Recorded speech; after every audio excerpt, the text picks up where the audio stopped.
Hey everyone, it's Jason Pannone, Head of Reference and Cultural Assets Manager here at the East Hartford Public Library. This episode of Raiders of the Lost Archive, I'm going to look at some of the artwork that we have in the library, specifically the 6 murals that we own that were painted by Ralph Lewis Nelson. Nelson is a fairly famous uh, muralist and painter. He was active in the early 20th century to the mid 20th century. He's probably most famous for being the guy who came up with the concept and design for the famous World War I recruiting poster, Uncle Sam Wants You. He did the concept for it, and then Montgomery Flagg went on to paint it. Nelson, after the war, he moved around a bit. He was in New York, and he spent the last part of his life in Connecticut, in Wilton, and then later in Bethlehem, Connecticut.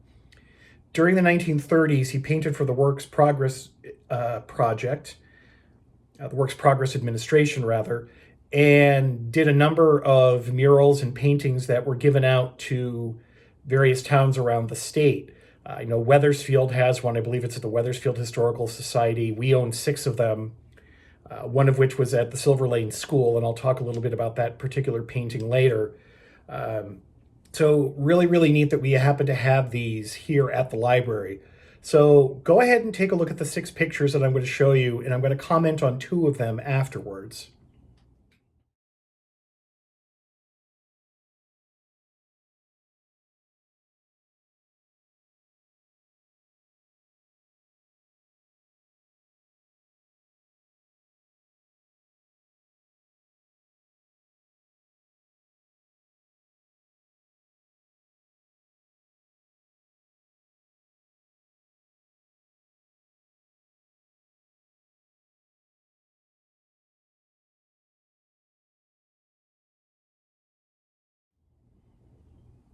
I'll throw up some information about Nelson in the description for the video, so if you want to learn more about him, you can take a look at that later.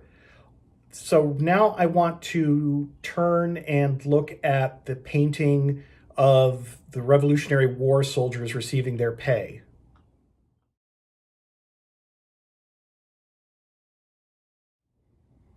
This painting shows Rochambeau's French soldiers being paid.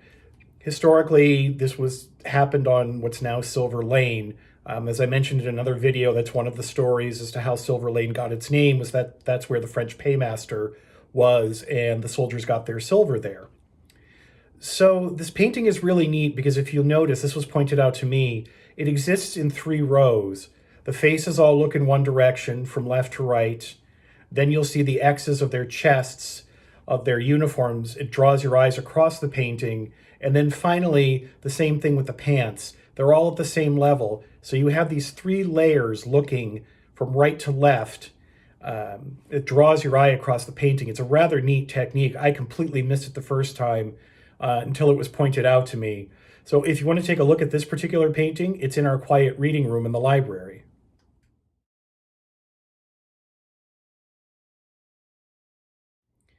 The other painting I want to comment on is the one that shows the, not pilgrims, but the Puritans buying land from the Podunks for what becomes East Hartford.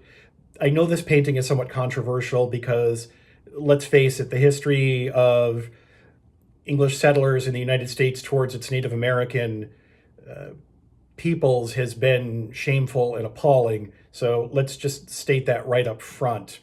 I do want to give a little bit of historical context, though, because the situation was a little bit more complicated. This wasn't an instance of the English muscling in and pushing the Podunks out. The Podunks actually invited English settlers to come down to what's now East Hartford and Hartford for mostly protection reasons. The Podunks were a very small tribe. They were maybe no more than 200 members at their height. If they could muster 100 warriors, it's probably pushing it. It's probably more like 50 or 60. So they weren't a very big tribe. And unfortunately, they were caught in the West between the very powerful Mohawk, part of the Iroquois Confederacy, and in the East, they faced the Narragansetts and the Pequots, both very large, very powerful tribes who were always trying to take territory and destroy the Pequots. So the Pequot said, well, look, the English have guns. Let's have them come down and protect us. So they actually, a Podunk native walked from what's now East Hartford up to Cambridge. And I've actually stood on the spot where the English settlers left Cambridge to come down to Hartford to settle. But sadly, the Podunks would regret this because even though they thought the English were going to protect them, it turns out that within a century and a half between English oppression and war, King Philip's War, disease, the Podunks were gone as a tribe. They were decimated by disease, King Philip's War, and whatever tribe members were remaining basically faded into and were assimilated into other tribes. I believe the last known full-blooded Podunk died in 1760, so it was just a little over a century. So that being said, yes, this painting is kind of idealized. I will agree. It does show an incident in our horrible history with the Native Americans, but there's a little bit more going on there, and obviously there's more than I can do in a short video. We could spend an entire year studying this, about Native and colonial relations in Connecticut, because it's very complicated, it's very bloody, and unfortunately very tragic. So there you go. If you have any questions, always shoot me an email or give us a call at the library. I'll be happy to help. And there you go. So thanks for watching. As always, practice safe social distancing, wash your hands, and we'll see you next time.